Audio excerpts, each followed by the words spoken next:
Dime tu verdad, baby, dime qué estás pasando. Tú sabes que no estoy sufriendo, pero te lo tengo que decir. Cuéntame, tu despedida para mí fue dura. Será que te llevo a la luna y yo no supe hacerlo así. Te estaba buscando por la calle gritando, eso me está matando. Oh no, te estaba buscando por la calle gritando. Assalamualaikum warahmatullahi wabarakatuh. Halo teman-teman semuanya, selamat pagi. Perkenalkan, nama saya Khairunisa dari kelompok 3 akan menjelaskan tentang model desain pembelajaran PAI. Kira-kira kalian semua sudah tahu apa belum tentang model desain pembelajaran PAI itu? Kalau kalian belum tahu, ayo simak bersama-sama video di sini. Model desain pembelajaran PAI pada dasarnya adalah kerangka konseptual dan prosedur sistematis yang digunakan guru PAI sebagai panduan dalam mengembangkan, merencanakan, mengimplementasikan, dan mengevaluasi kegiatan pembelajaran di kelas agar mencapai tujuan pendidikan Islam yang telah ditetapkan, mencakup ranah kognitif, efektif, dan psikomotor. Model desain pembelajaran PAI ini ada beberapa contoh, yaitu yang pertama Dick in Carry, yang kedua Project Basic Islam, yang ketiga Assur, yang keempat CAM, dan yang terakhir yaitu STEM. Nah, untuk contoh-contoh tersebut akan dijelaskan oleh teman-teman saya. Contoh yang pertama yaitu Dick in Carry yang akan dijelaskan oleh Mbak Maisi S. Baiklah, saya akan membahas model yang pertama dari model pembelajaran PAI, yaitu model Dick and Carry. Model Dick and Carry memandang pembelajaran sebagai suatu sistem yang saling berhubungan. Artinya, semua bagian seperti tujuan, materi, metode, dan evaluasi itu harus selaras agar hasil pembelajaran lebih optimal.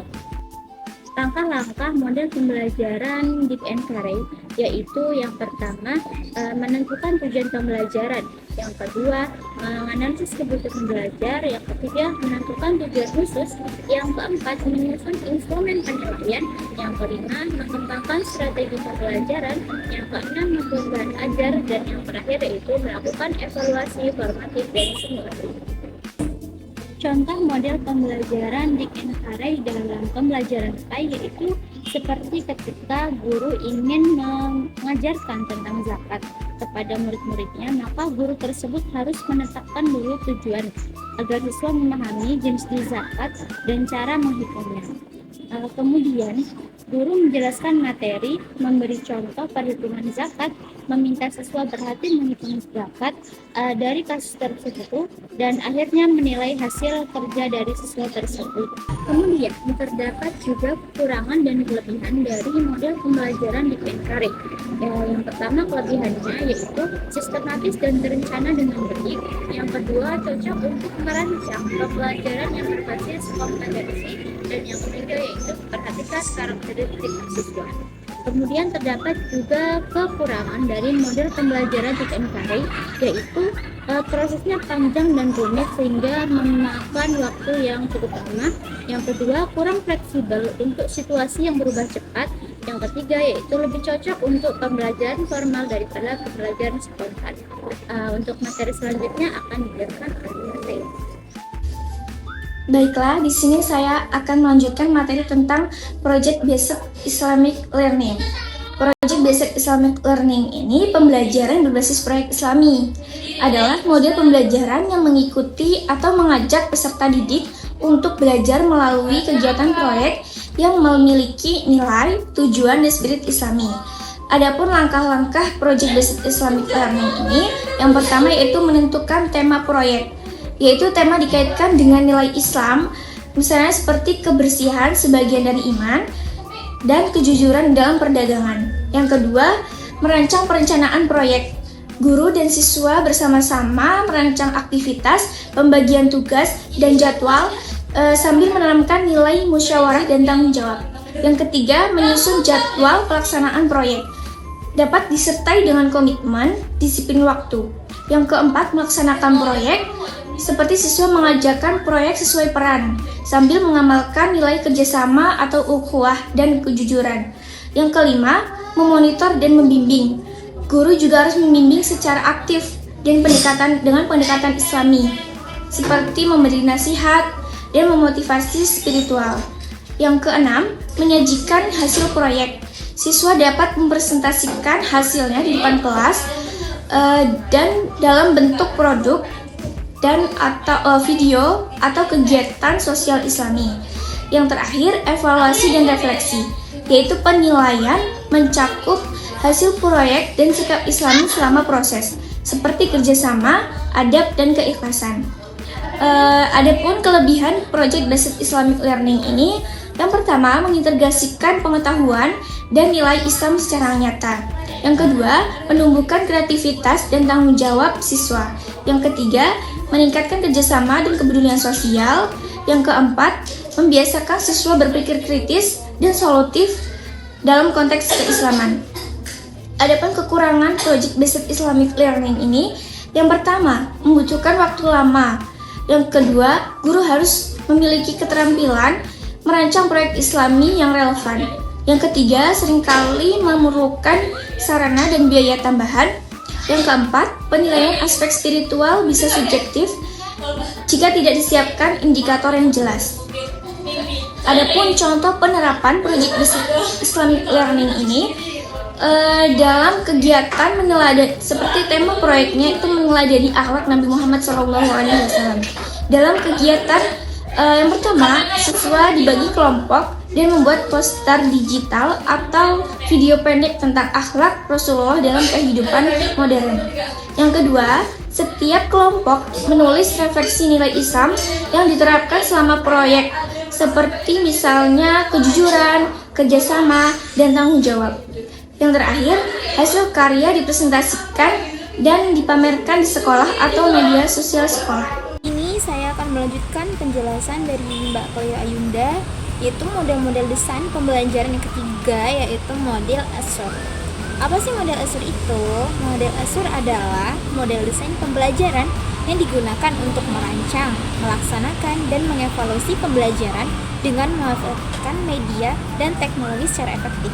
Contohnya seperti guru itu menggunakan video pembelajaran dan kuis interaktif untuk mengajarkan sistem di pelajaran IPA itu seperti sistem pencernaan manusia.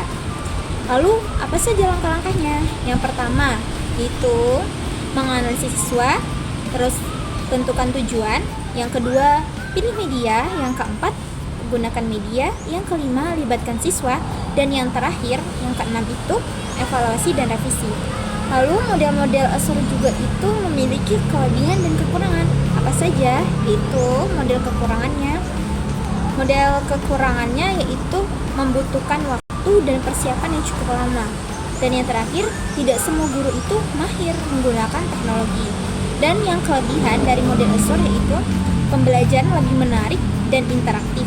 Yang kedua, berpusat pada peserta didik. Yang ketiga, efektif dalam penggunaan media teknologi. Saya akan melanjutkan materi dari teman saya. Materi selanjutnya adalah CAM. Langsung saja ke materinya. Model CAM dibuat oleh Gerald Aken.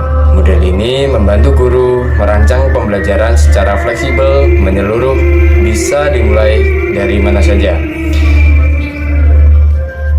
9 komponen utama model CAM. Menurut CAM ada 9.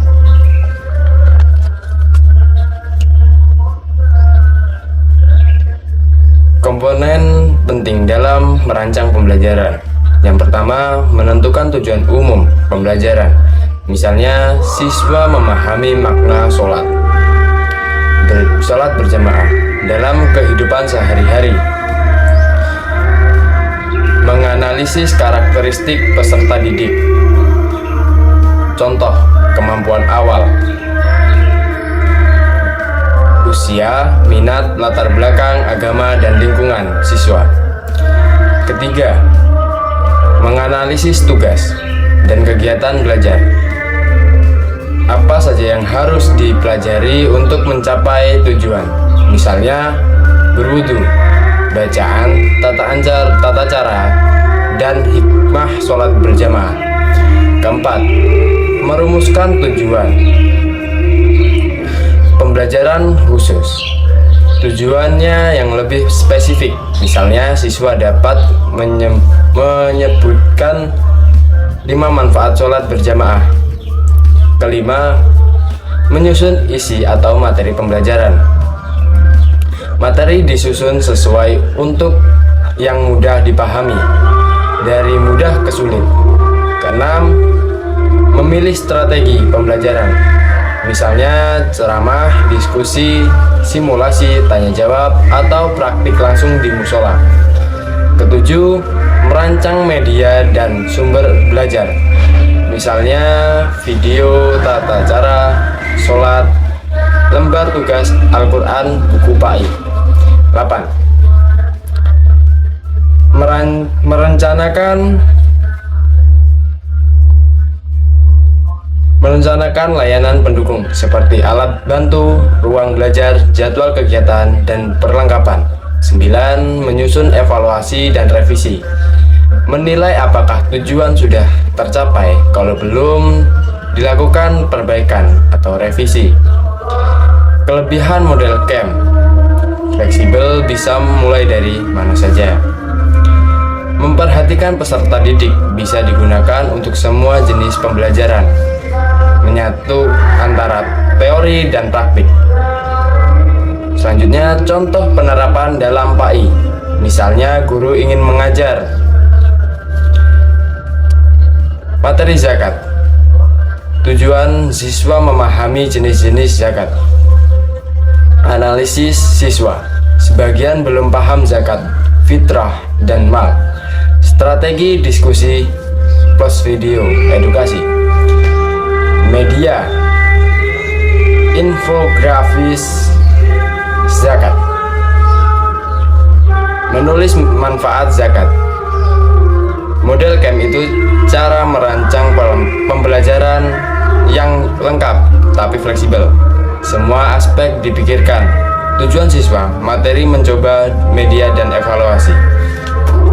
Mungkin sekian dari saya, kurang lebihnya saya mohon maaf. Saya akan lanjutkan ke teman saya. Baik, saya akan melanjutkan materi yang selanjutnya, yakni STEM. STEM adalah pengembangan pembelajaran yang menggabungkan 5 bidang tersebut untuk mengembangkan kreativitas, berpikir praktis, kolaborasi, dan juga dapat memecahkan masalah. Tujuan dari STEM adalah agar siswa tidak hanya mendapatkan teori, tetapi juga mampu menerapkan pengetahuan secara praktis dan inovatif dalam kehidupan nyata. Mungkin demikian materi yang dapat kami sampaikan tentang model-model desain pembelajaran PAI. Apabila ada kurangnya, saya mohon maaf. Saya akhiri. Wassalamualaikum warahmatullahi wabarakatuh.